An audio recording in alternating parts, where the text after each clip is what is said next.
আসসালামু আলাইকুম। শুভ্র লিখেছেন হুমায়ুন আহমেদ। হাবিবুর রহমানের বিপদের কারণ হলো তিনি খালি হাতে ঢাকায় এসে উপস্থিত হয়েছিলেন। ভেবে রেখেছিলেন মোতাহের সাহেবের কাছে যাবেন, তাকে বিপদের কথা বলবেন, তিনি নেত্রকোনায় ফিরে যাবার ভাড়ার টাকা দিয়ে দিবেন। মোতাহের সাহেবের মতো মানুষের জন্য এটা কোনো ব্যাপারই না। আল্লাহ পাকের কাজ বোঝা মুশকিল। এসে দেখেন সাড়ে সর্বনাশ, মরা বাড়ি। যার কাছে টাকা চাইবেন সেই মরে পড়ে আছে, মানকের নকরের সোয়াল জবাবের অপেক্ষা করছে। পুলসিরাত কীভাবে পার হবে সেই ভাবনায় সে অস্থির। তার কাছে টাকা চাইব কি? সে নিজেই পারের করির অচিন্তায় অস্থির। সে বাড়িতে মৃত্যুর মতো ভয়াবহ ঘটনা ঘটেছে, সে বাড়িতে অন্য কারো কাছে টাকা ধার চাওয়া যায় না। হাবিবুর রহমান ভেবেই পেলেন না তিনি মেয়েকে নিয়ে নেত্রকোনায় কিভাবে ফিরবেন। তার কাছে সর্বমোট 18 টাকা 50 পয়সা আছে। এই টাকায় হয়তো বা কমলাপুর রেল স্টেশন পর্যন্ত যাওয়া যাবে। তারপর রেলের টিকিট কিভাবে কাটবেন? বিনা টিকিটে যে ট্রেনে উঠবেন সেই উপায়ও নেই। কমলাপুর স্টেশনের বিভিন্ন ব্যবস্থা, স্টেশনে ঢোকার আগেই টিকিট চাই। ধরা গেল কোনো এক কৌশলে বিনা টিকিটে স্টেশনে ঢুকলেন, সেখানে বিপদের শেষ নেই। ট্রেনে চেকিং হবে, টিকিট চেকার যখন টিকিট চাইবে তখন কি বলবেন? এত বড় মেয়ের সামনে টিকিট চেকার যখন ট্রেন থেকে নামাবে তখনই বা তিনি কি করবেন? টিকিট চেকার খারাপ ধরনের অপমানও করতে পারে। তার পরিষ্কার মনে আছে একবার নান্দাইল রোড স্টেশনে মোবাইল কোর্ট বসেছে। বিনা টিকিটের 20 জন 21 জন যাত্রী পাওয়া গেল। ম্যাজিস্ট্রেট সাহেবের হুকুমে তারা কানে ধরে 10 বার উঠবোস করেছে। তিনি ট্রেনের জানলা থেকে এই দৃশ্য দেখে খুবই মজা পেয়েছিলেন, বলেছিলেন উচিত শিক্ষা হয়েছে। আল্লাপাক মনে হয় এতদিন পর সেই ঘটনার শোধ নিচ্ছেন। সেদিন তিনি নিশ্চয় তার উপর খুবই রাগ করেছিলেন। তিনি বলেছিলেন, হে বান্দা, তুমি অন্যের অপমান দেখে মজা পেয়েছ, অন্যের লজ্জা দেখে আনন্দ করেছ, ইহা তোমার উচিত কর্ম নহে। একদিন এই অবস্থার ভিতর দিয়ে তোমাকেও যাইতে হইবে, ইহাই আমার বিধান।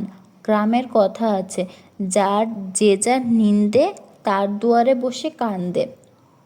হাবিবুর রহমান পুরোপুরি নিশ্চিত হয়ে গেলেন যে তার কপালে এই দুর্দশা আছে।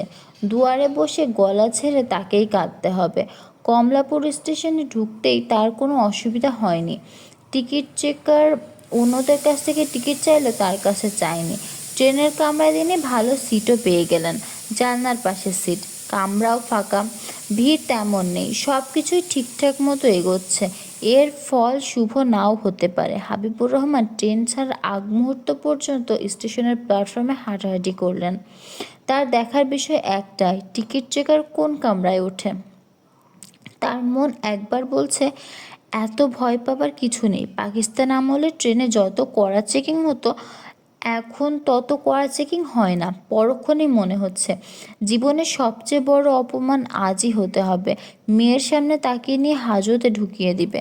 হাবিবুর রহমানের হাতে শেষ সম্বল 5 টাকাটা তিনি খরচ করে ফেললেন। মেয়ের জন্য একটা সাগর কলা, একটা বিস্কিট এবং 1 কাপ চা কিনলেন। ট্রেন ছাড়তে দেরি আছে, বিনু কিছু খাওয়া দাওয়া করে নিক। মেয়েটা মরা বাড়ি থেকে এসেছে, সারাদিন নিশ্চয়ই কিছু খায়নি। বিনু কোনো রকম আপত্তি না করে কলাটা খেলো, চায়ে ডুবিয়ে বিস্কুট খেলো, চা শেষে ফোঁটাটা খেলো। মেয়েটা এত আগ্রহ করে খাচ্ছে দেখে হাবিবুর রহমানের চোখে পানি এসে গেল। আহা বেচারি, নিশ্চয়ই খুব খিদে লেগেছে। বোঝাই যাচ্ছে মরা বাড়িতে সারাদিন কিছুই খায়নি। তার কাছে টাকা থাকলে মেয়েটার জন্য 1 প্যাকেট বিরিয়ানি কিনে আনতেন। তিনি দেখেছেন রেল স্টেশনের স্টল প্যাকেটে বিরিয়ানি বিক্রি হচ্ছে। ফুল প্লেট 50 টাকা, হাফ প্লেট 30 টাকা। হাফ প্লেটে 2 পিস মাংস, একটা চপ আর একটা অর্ধেক ডিম আছে।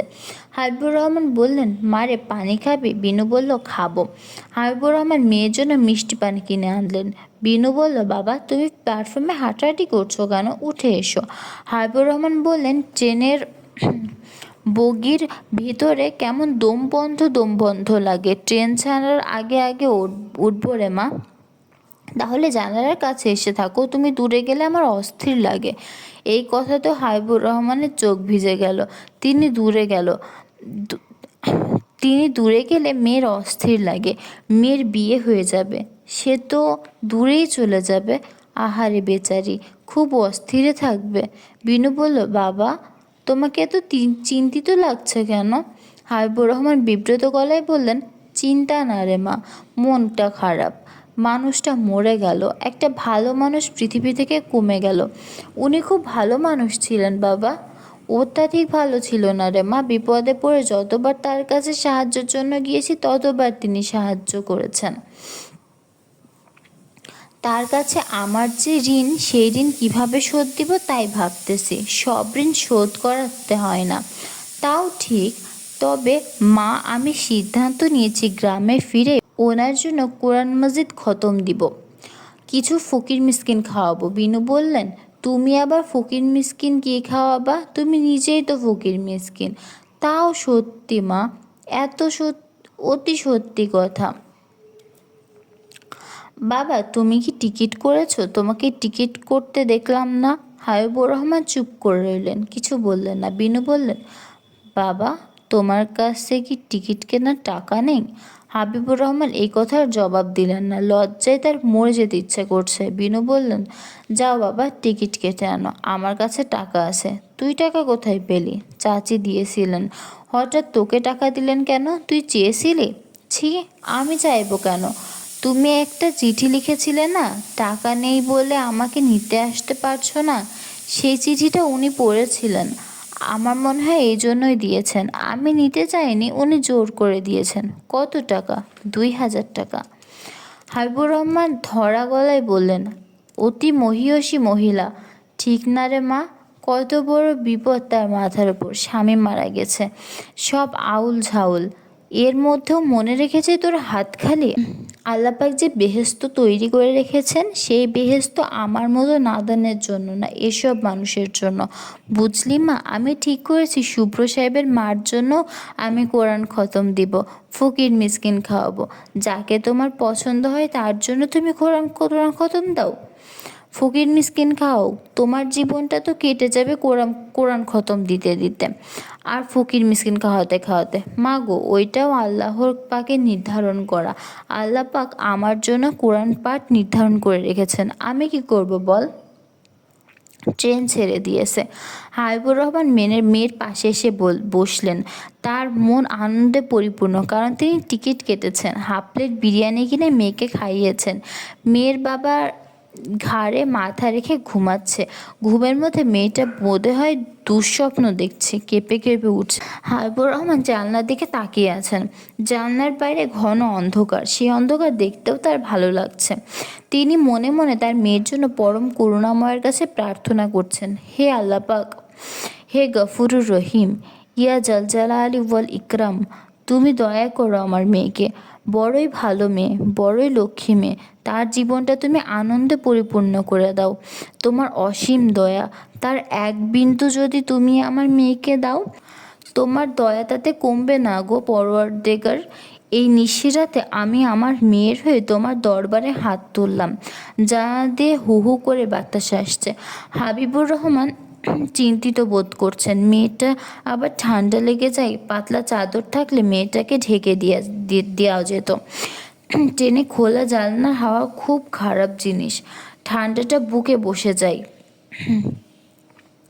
তার একবারে এরকম করে ঠান্ডা লেগে গেল। তবলিগ জামাতে মুসল্লিদের সঙ্গে চিটাগং যাচ্ছিলেন, জানলার কাছে বসেছিলেন। ঠান্ডা একেবারে বুকে এসে লেগে গেল, জীবন মরণ সমস্যা। মুসল্লিরা তাকে চিটাগং মেডিকেল হাসপাতালে বারান্দায় রেখে বারান্দায় চলে গেলেন। চিটাগাং তিনি কাউকে চেনেন না, সঙ্গে টাকা পয়সাও নেই থাকার মতো। আল্লাহর অসীম মেহেরবানি, ডাক্তাররা তাকে হাসপাতালে ভর্তি করিয়ে নিলেন। তার চিকিৎসা করলো খুব অল্প বয়সে একজন মেয়ে ডাক্তার।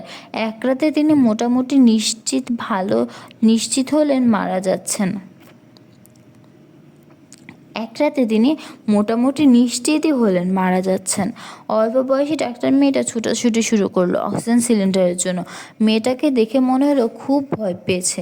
তিনি মনে মনে বললেন, মাগো তুমি ভয় পেও না, মৃত্যু আল্লাহ পাকের বিধান। কোরআন মাজিদে তিনি স্পষ্ট বলেছেন, প্রতিটি জীবিত প্রাণীকে মৃত্যুর স্বাদ গ্রহণ করিতে হইবে।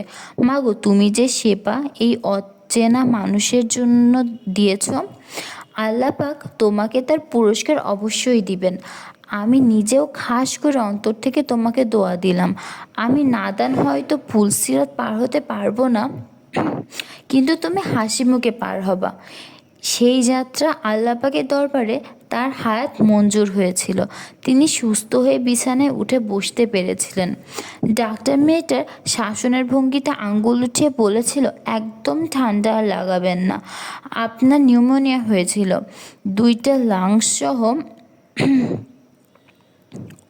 দুইটা লাঞ্চ অ্যাফেক্টেড হয়ে কি বিশ্রী অবস্থা দুইটা লাঞ্চ এফেক্টেড হয়ে কি বিচ্ছিরি অবস্থা। না না, হাসবেন না। আপনার হাসি আমার একেবারেই ভালো লাগছে না। শীতের আপনি কি মনে করে শীতের কাপড় ছাড়া বাড়ি থেকে বের হলেন? তার তখন বলতে ইচ্ছা করছিল, মাগো, আমার অন্তরে একটা ইচ্ছা যে পিতামাতা তোমার মতো সুসন্তানের জন্য জন্ম দিয়েছে, তাদের সঙ্গে মোলাকাত করার। তিনি তার মনের কথা মেয়েটিকে বলতে পারেননি, সাহসে গুলায়নি, কারণ ডাক্তার মেয়েটা বদরাগী, কথায় কথায় সবাইকে ধমকাধমকি করে। আচ্ছা, বিনু সম্পর্কেও কি কোনোদিন লোকজন বলবে তো সুসংবাদের যে বিনুর মতো সুসন্তানের যে পিতামাতা জন্ম দিয়েছে তাদের দেখতে পারলে ভালো হতো। অবশ্যই বলবে, বিনু সেই জাতের মেয়ে। কে জানে, হয়তো শুভ্রর মা বাবাও এমন বলবেন। শুভ্রর মা নিশ্চয়ই মনে মনে ভাববেন, এরকম একটা মেয়ে যদি তার ছেলের বউ হতো, খুব ভালো হতো। বিনুর ঘুম ভেঙে উঠে বসল। হাবিবুর রহমান ব্যস্ত হয়ে বললেন, পানি খাবে মা? এক বোতল পানি কিনে রেখেছি। বিনু বলল, পানি খাবো না, জানলার কাজটা নামিয়ে দিই, ঠান্ডা বাতাস আসছে, জানলা খোলা থাকুক। বাবা, দেখ তো আমার জ্বর কি না। চিন্তিত হবার মতো হাবিবুর রহমান মেয়ের কপালে হাত দিয়ে বলে উঠলেন, কপালটা গরম, চিন্তিত হবার মতো কিছু না, কিন্তু তার চিন্তা লাগছে। তিনি বললেন, আমার পিঠে মাথা রেখে শুয়ে থাক। হুম, ঘুম কেটে গেছে। হাবিবুর রহমান মেয়ের দিকে ঝুঁকে এসে বললেন, শুভ্রর মা তোকে খুবই পছন্দ করেন, তাই না রে? করেন। অতি মহিয়সী মহিলা। নিজের এত বড় বিপদেও ঠান্ডা মাথায় তোকে টাকাটা দিলেন, ভাবা যায় না। টাকা আছে, দিয়েছে। ওনাকে অসম্মান করে এ ধরনের কথা বলবি না। টাকা অনেকেরই আছে, কয়জন তার টাকা বিলায়? ঠিক বলছি না? মানুষের মধ্যে ভালো মন্দ দুইটাই আছে। ভালোটার কথা বলতে হয়, মনটা চেপে যেতে হয়। সহিহ হাদিসে আছে, যে ব্যক্তি অন্যের ভালো গুণ নিয়ে আলোচনা করে, মন্দ বিষয়ে নীরবে থাকে, আল্লাহ পাক তার ভেতর থেকে মন্দ উঠিয়ে নেন। তাহলে তো বাবা তোমার মধ্যে কোনো মন্দই নেই, আল্লাহ পাক সব উঠিয়ে নিয়েছে। তোমার চোখে তো সব মানুষই ভালো। মানুষ যদি ভালো হয়, আমি কি করব বল? যে ভালো, আমি তো তাকে জোর করে মন্দ বলতে পারি না। হাবিবুর রহমান আবারও মেয়ের কপালে হাত দিলেন। জ্বর সামান্য বেড়েছে, বাড়তে যখন শুরু করেছে তখন আরও বাড়বে। আল্লাহ পাকের সব কাজের পিছনে ভালো কিছু আছে। এই যে মেয়েটার জ্বর বাড়ছে, এরও ভালো দিক অবশ্যই আছে, তিনি ধরতে পারছেন না। বিনু, শরীর বেশি খারাপ লাগছে? না, আমার মনে হয় মা আমি এটা ভুল করলাম। কি ভুল? একটা মানুষ মারা গেছে, পরিবারের অন্যদের কত বড় দুঃখের ব্যাপার। এই সময় আমাদের উচিত ছিল তাদের পাশে থাকা, সান্ত্বনা দেওয়া, বিশেষ করে শুভ্র। ওনার সান্ত্বনা দরকার নেই বাবা। কেন? উনি তোমার আমার মতো না, খুব আলাদা। একটা ঘটনা বললেই বুঝবে। ওনার বাবা মারা গেছেন, উনি সেই খবর পেয়েছেন। খবর পাওয়ার পর খুব স্বাভাবিকভাবে মার সঙ্গে বসে চা খেলেন। তার কিছুক্ষণ পরে আমাকে ডেকে বারান্দায় নিয়ে গম্ভীর ভঙ্গিতে একটি বক্তৃতা দিয়ে ফেললেন। কি বক্তৃতা? উনি বললেন, রাস্তায় ইলেকট্রিক পোলগুলো দেখছো, সেগুলো দুইটা তার আছে। একটাতে ইলেকট্রিসিটি পাস হয়, অন্যটা পাখি যখন তার স্পর্শ করে তার অবধারিত মৃত্যু। পাখিরা এই ঘটনা জানে। এসো নিজের চোখে দেখো, কাক ইলেকট্রিসিটি তারে বসার আগে কী করে। এই বলে তিনি আমাকে কাক দেখাতে লাগলেন। হাবিবুর রহমান আগ্রহের সঙ্গে বললেন, শুভ্র কি তোকে পছন্দ করে? বিনু হাই তুলতে তুলতে বলল, উনি কাউকেই পছন্দ করে না, আবার অপছন্দও করে না। ট্রেন দ্রুত গতিতে ছুটছে। বিনু জানলা দিয়ে তাকিয়ে আছে বাইরে, চলমান অন্ধকার দেখছে। বিনু, কি একটু দুঃসংবাদ আছে রে মা? একটু দুঃসংবাদ আছে রে মা, বলো শুনি। থাক, বাড়িতে গিয়ে শুনবি।